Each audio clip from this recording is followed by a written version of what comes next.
우리 함께 기도드리도록 하시겠습니다.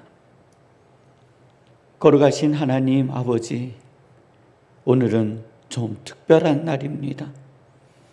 2021년도 12월 하나님 아버지 마지막 새벽 기도의 시간을 주님께 드립니다. 저희의 심령과 저희의 마음을 받아주시고 하늘 아버지, 저희의 기도가 하늘의 아름다운 향기가 되어지게 하여 주시며 저희의 심령의 울부짖음이 이 땅에 하나님의 역사하심으로 나타나질 수 있도록 인도하여 주시옵소서.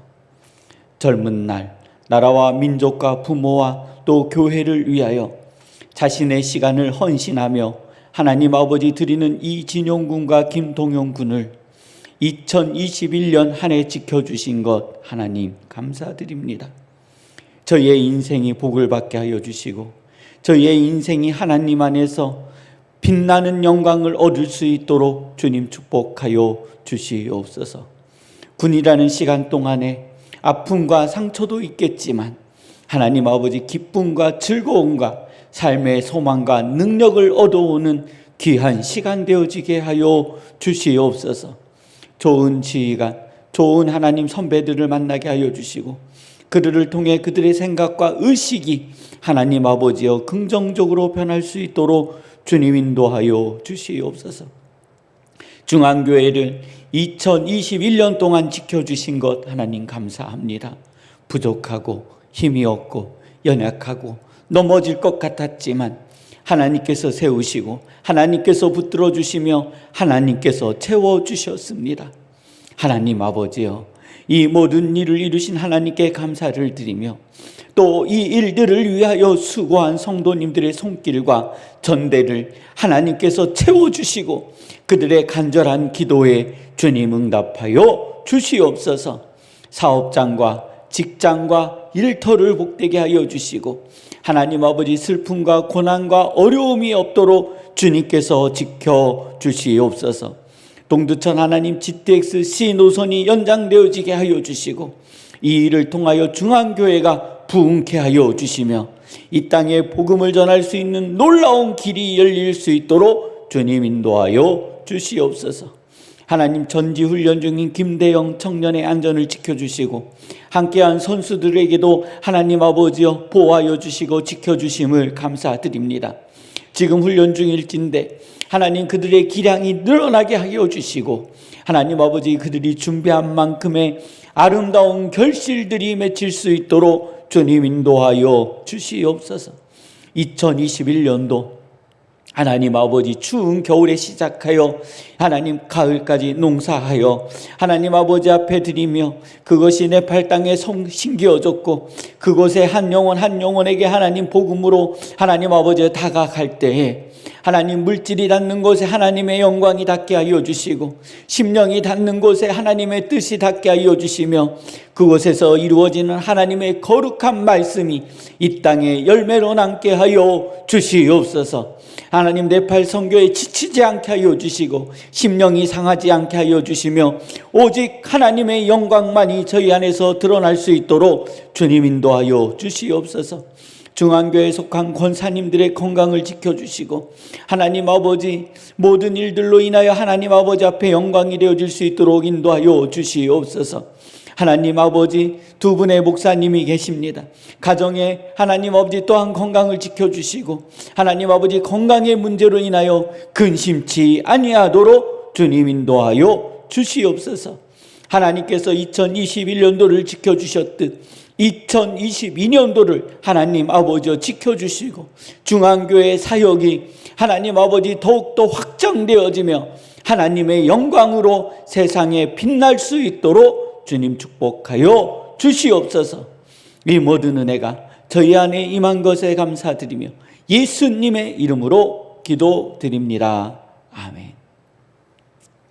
오늘 하나님께서 저에게 허락하여 주시는 말씀은 요한계시록 7장입니다.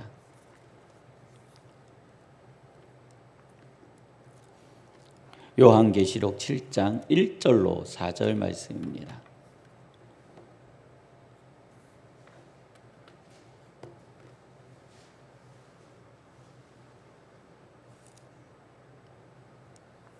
우리 함께 봉독하도록 하시겠습니다. 2일 후에 내가 내 천사가 땅 내 모퉁이에 선 것을 보니 땅의 사방에 바람을 붙잡아 바람으로 하여금 땅에나 바다에나 각종 나무에 불지 못하게 하더라. 또 봄에 다른 천사가 살아계신 하나님의 인을 가지고 해 돋는 데로부터 올라와서 땅과 바다를 해롭게 할 권세를 받은 내 천사를 향하여 큰 소리로 외쳐 이르되 우리가 우리 하나님의 종들의 이마에 인치기까지 땅이나 바다나 나무들을 해하지 말라 하더라. 내가 인침을 받은 자의 수를 들으니 이스라엘 자손의 각 지파 중에서 인침을 받은 자들이 14만 4천이니. 아멘. 오늘 요한계시록 7장의 말씀은 요한계시록 4장 하늘의 예배, 하늘에서 열리는 예배와 관계가 되어져 있습니다. 그래서 하늘에 들어가는 사람들, 천국의 백성은 숫자가 얼마인가? 그래서 유대인 이스라엘 백성의 수를 헤아려 보니 그 수가 얼마라고요? 14만 4천 명이다라고 하셨어요. 사랑하는 성도님들, 이 요한계시록을 사람들이 볼 때는요, 상징적 의미로 봐야 하는 부분은 실제적으로 봐버리고 실제적으로 봐야 하는 부분들은 상징적으로 보시는 분들이 많아요. 그래서 이 요한계시록의 말씀을 제 것으로, 사람의 것으로 삼는 사람들이 있습니다. 하나님의 말씀이 내 것이 되어져야 하는 것은 맞는데 이 하나님의 말씀을 제 것으로 만들어 지 멋대로 해석해 버리는 겁니다. 그러니까 우리는 적용을 하는 거지 하나님의 말씀을 해석하는 게 아니에요. 무슨 수학 문제예요? 수수께끼예요? 하나님의 말씀은 해석하는 것이 아니라 적용하는 겁니다.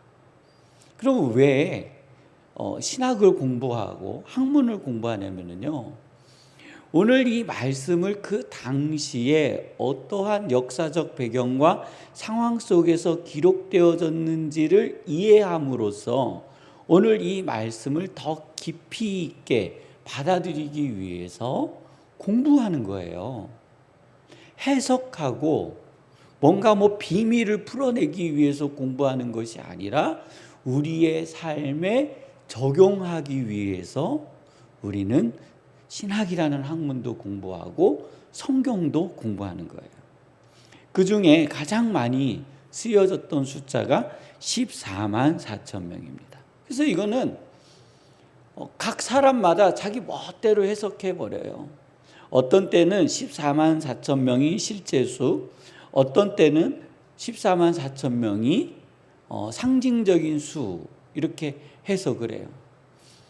같은 단체에서도 어떤 때는 실제 수, 어떤 때는 상징 수, 이렇게 바뀌어요. 사랑하는 성도님들, 이스라엘 백성이요 14만 4천 명만 구원을 받는다고 우리가 한번 생각해 볼게요. 14만 4천 명만 구원을 받아요. 이스라엘 백성이요. 그러면 아브라함으로부터 다윗까지, 예수님까지, 그러니까 이스라엘 백성이에요. 아브라함으로부터 예수님까지 구원받은 백성이 14만 4천 명만 되겠습니까? 저 서울시의 한 개 구 인구도 안 돼요. 14만 4천 명은요. 양주시 인구도 안 돼요. 의정부시 인구의 반 정도 될까요? 전 세계의 구원받은 백성, 하늘에서 열리는 예배의 인원이요 14만 4천 명이요. 지금 지구 인구가 얼만데요? 그러니까 이게 자기들 이해가 안 되잖아요. 그러니 또 어떻게 해석을 하냐면 우리가 선포하는 하나님의 말씀을 믿는 자 14만 4천 명.